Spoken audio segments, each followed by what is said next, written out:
جنت کی جاگیر میں حصے دار بن جائے پنجتن پاک اور امامت کے ساتھ، تو ذرا اس کا حصہ تو سنو، حصہ سنو۔ آئی تھی تو کس طرح آئی تھی؟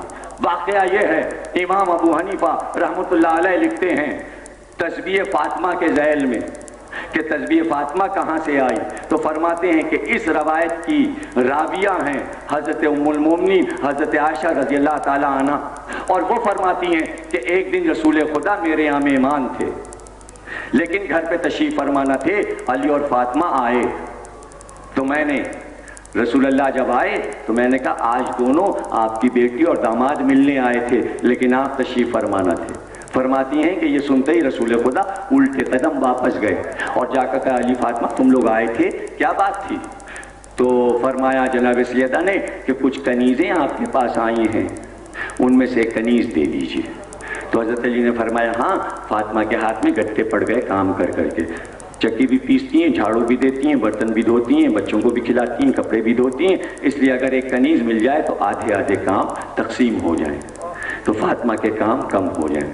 تو آپ نے فرمایا کہ ہم اس وقت کنیز نہیں دے سکتے، اس لیے کہ جو کنیزیں آئی ہیں ہم انہیں بیچ کر یا آزاد کر کے اس رقم سے اصحاب صفہ کی مدد کریں گے۔ ہاں البتہ ایسا ہے علی اور فاطمہ ہم تمہیں ایک تسبیح بتائے دیتے ہیں، تم وہ پڑھا کرو، 34 بار اللہ اکبر، 33 بار الحمدللہ، 33 بار سبحان اللہ۔ کچھ سمجھے؟ یعنی تسبیح جو دی وہ کنیز کے برابر ہے، یا کنیز لے لو یا تسبیح لے لو، کچھ سمجھ رہے نا؟ 7 ہجری میں بعد فتح خیبر پھر کنیزیں آئیں تو رسول اللہ خود آئے کہ ہم نے تمہاری کنیز کا انتخاب کیا ہے، ایک کنیز کا انتخاب کیا ہے، اور وہ حبش کی رہنے والی ہے، باز نے کا سندھ کی رہنے والی ہے اور شاہی خاندان سے، اس کا نام ہے میمونہ، ہم تمہاری نظر کرتے ہیں۔ یعنی اتنے دن انتظار ہوا کہ وہ کنیز آ جائے جو تسبیح کے برابر ہو۔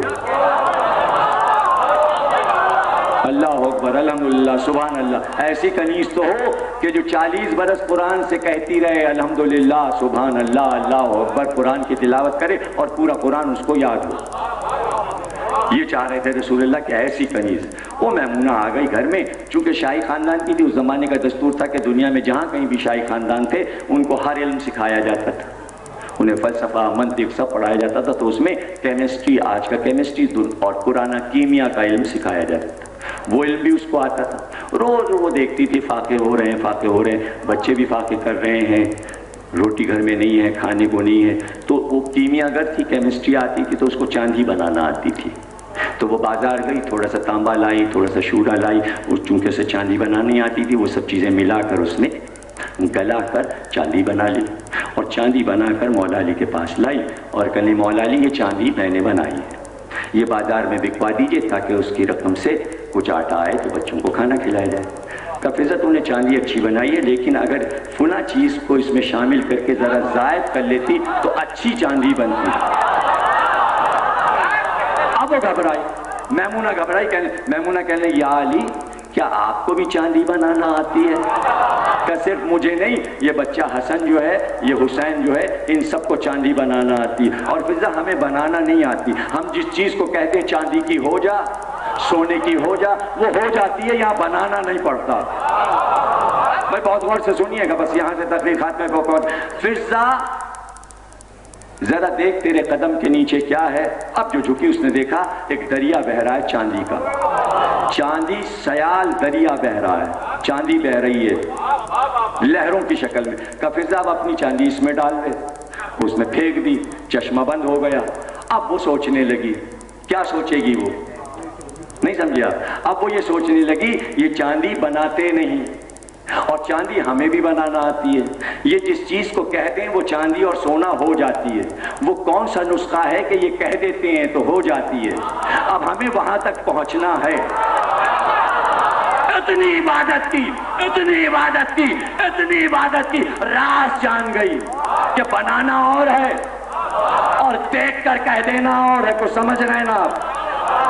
اب نہیں بولتی کہ فاقہ کیوں ہو رہا ہے۔ اب زہرا نے کہا یہ چادر لے جا، گروی رکھ دے، شمون یہودی کے پاس جا، جو لیا۔ اب شکوہ نہیں کرتی، چادر لے کے جاتی ہے، شمون سے کہتی ہے چادر رکھ لو، جو دے دو، گیہوں دے دو۔ اب کچھ نہیں کہتی یہ سب کیوں ہو رہا ہے، یہ فاقے کیوں ہو رہے ہیں۔ اب ریاضت کرتے کرتے یہ منزل آ گئی کہ ایک دن چادر لے کے بیوی کی گئی شمون کے پاس. شمون کہنا فضا بہت دن سے تو اس گھر میں دیکھ رہی ہے فاقے ہو رہے ہیں, میرے یہاں آ جا, میں تجھے سونے کے کنگن پہنا دوں گا, میری کنیزی کر لے, یہاں دولت بھی ہے, سونا بھی ہے, چاندی بھی ہے, جواہرات بھی ہیں. ایک بار جلال میں آئی کہ کیا بات کرتا ہے سونے چاندی کی, میرا مولا علی وہ ہے, اگر تیرے گھر کی دیوار کو کہہ دے تو وہ سونے کی ہو جائے. گویا ریاضت پر پہنچ گئی ہے, آج امتحان کا دن. اگر میرا مولا کہہ دے تو شمون تیرے گھر کی یہ دیوار سونے کی ہو جائے. شمون کہنے لگا تیرا مولا ایسا ہے کہ صرف مولا نہیں میں کہہ دوں, میں کہہ دوں, اتنا کہا تھا کہ میں کہہ دوں تو بس اشارہ کیا تھا کہ دیوار سونے کی ہو گئے. فضا نے اشارہ کیا تھا, دیکھیں راز پا گئی. اس لیے ذکر اہل بیت سنتے ہیں کہ سارے راز تو معلوم ہو, نہ معلوم کتنے اس مجمع میں بیٹھے بیمار آئے کہتے ہیں جاؤ شفا ہو گئی, ہو گئی. کتنے اس مجمع میں بیٹھے ہیں کوئی آئے جی نوکری نہیں ملتی, جاؤ مل گئی. یہ ہے ذکر اہل بیت سننے کا آثار. اس منزل پہ پہنچو تو ہے معرفت کی منزل, اس لیے سناتے ہیں اس معرفت کے ساتھ. سمجھ رہے ہیں میری باتوں کو؟ ابھی فضا نے کہا تھا, شمون نے دیکھا پورے گھر کی دیوار سونے کی ہو گئی. علی پیچھے سے آ گئے, شانے پہ ہاتھ رکھا, کہا فضا آج کے بعد نہیں. بھائی سمجھ گئے, یعنی تو اس منزل پہ پہنچ گئی مگر آج کے بعد نہیں. تو اس دن کے بعد پھر فضا نے اشارہ نہیں کیا کسی دیوار کو, مطلب بس یہ دیکھنا تھا فضا کو میں اس منزل پہ پہنچ گئی یا نہیں. اب انعام تو ملنا چاہیے, منزل تو وہ پالی کہ جاگیر جنت کی حقدار ہو جائے. سمجھنا نا, اب انعام پتا چلے. جب وفات رسول کا وقت قریب آیا تو سب کو بلایا, سب سے آخر میں فضا کو بلایا, کہا فضا کو بھی میرے پاس لاؤ. فضا آئی, کہا فضا تو نے میرے بچوں کو پالا, یہ بہت بڑا مرتبہ ہے. تو نے میری بیٹی فاطمہ کی خدمت کی, اس گھر میں جھاڑو دیا ہے, تو نے صفائی کی ہے, برتن دھوئے ہیں, تو نے چکی پیسی ہے. مانگ فضا کیا مانگنا چاہتی ہے. دو عالم کا بادشاہ, کائنات کا مالک یہ کہے کہ مانگ کیا مانگنا چاہتی ہے تو زمین پیروں کے نیچے سے نکل رہی ہوگی. فضا کیا مانگ لے گی, کیا مانگے گی؟ رسول اللہ نے کہا 3 باتیں جو چاہے مانگ لے, میرے خدا نے اذن دیا ہے کہ محمد فضا کو 3 چیزیں عطا کر دیجئے. فضا نے کہا اچھا رسول اللہ مجھے اب چاہیے کہ آپ کے گھر میں, لیکن آپ کہتے ہیں کہ اذن پروردگار ہے تو میں مانگتی ہوں, میں مانگتی ہوں 3 چیزیں میں مانگتی ہوں. کہا یا رسول اللہ ایک تو یہ کہ میں میری عمر اتنی طویل ہو کہ میں واقعہ کربلا دیکھوں. یہ سننا تھا کہ ایک بار رسول اللہ نے کہا تجھے کیسے علم, تجھے کیسے یہ لفظ پتا چلا؟ ہاں رسول کو معلوم ہے لیکن کہلوانا چاہتا. کہ میری بیوی جب کام سے تھک کے بیٹھ جاتی یا سو جاتی تو صحن میں بھی بیٹھ جاتی. تو میں روز برسوں میں نے یہ دیکھا کہ جب زینب اور حسین چھوٹے چھوٹے 5 اور 6 برس کے اکٹھا ہو کے بیٹھتے تو آپس میں کچھ باتیں کرتے تھے. تو ان کی باتیں میرے سمجھ میں نہیں آتی تھی کہ دونوں آپس میں کیا باتیں کرتے ہیں, لیکن ایک لفظ میں بار بار سنتی تھی اور وہ لفظ مجھے یاد ہو گیا. دونوں بھائی بہن کربلا کربلا کربلا کہا کرتے تھے.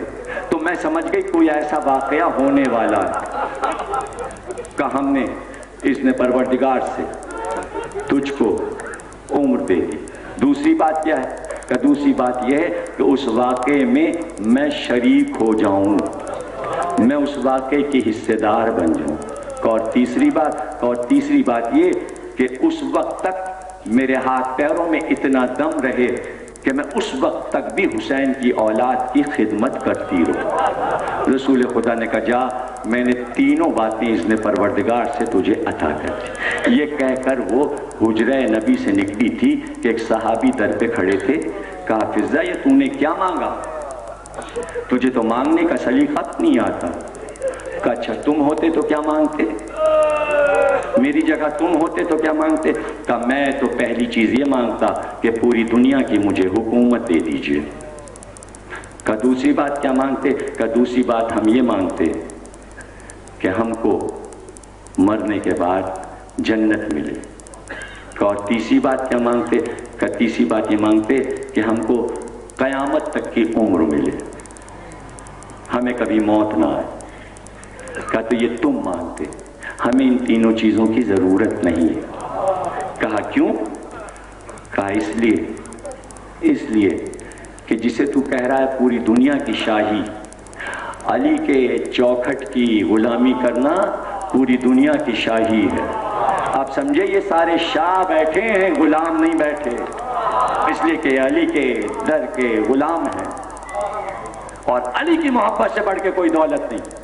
اور فضہ نے کہا لمبی عمر، ان کی محبت میں جو مر جائے وہ ہمیشہ زندہ رہتا ہے، وہ کبھی نہیں مرتا، اس لیے میں لمبی عمر قیامت تک کی مانگ کر کیا کرتی۔ اور یہ جو تو نے کہا کہ جنت مل جائے، تو زہرا کے گھر کے علاوہ کہیں جنت بھی ہے؟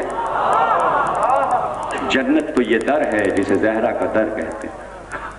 چپ ہو گئے۔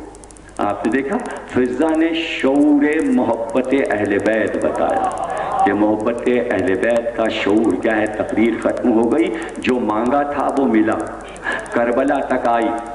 اب آپ سن کر اب فضائل نہ سمجھیے گا، اب اسی کو مصائب سمجھیے گا۔ حسن کو پالا، حسین کو پالا، چونکہ مانگ لیا تھا تو اس کے بعد زین العابدین کو پالا۔ زینب و ام کلثوم کو پال چکی تھی تو کبریٰ اور صغریٰ اور سکینہ کو بھی پالا۔ حد یہ ہے علی اکبر کو پالا، اون و محمد کو پالا، حسن کے 13 سال کے بیٹے قاسم کو پالا۔ اور سنیں گے کیسے پالا۔ آہا، زمین میں بیٹھ جاتی، کبھی علی اکبر کا سر زانوں پہ رکھتی اور زلفوں میں کنگا کرتی، دوسری طرف قاسم کو لٹا لیتی اور لوریاں دے دے کے سلاتی اور زلفوں پہ ہاتھ پھیرتی جاتی۔ اکبر و قاسم کو تو نیند آتی تھی جب فضہ لوری دیتی تھی۔ ہائے ہائے، ارے 6 مہینے کے علی اصغر کو بھی لے کر بہلاتی رہی، چاہتی تھی کہ پشتہ پشت تک میں پالوں تو بڑھاپے تک خدمت کرتی رہی۔ اب ذرا میرے طرف دیکھ کر یہ بتائیے اور سینے پہ ہاتھ رکھیے، جس بی بی نے اتنے اچھے خوبصورت جوانوں کو پالا ہو اور انہی کے لاشیں آ رہے ہوں اور وہی بار بار پردہ اٹھا کر کہتی ہو ارے اب علی اکبر کا لاشا آیا، اب اون محمد کا لاشا آیا، ارے اب قاسم کا لاشا آیا، ارے گود کے کھلائے بچے فضہ کے سامنے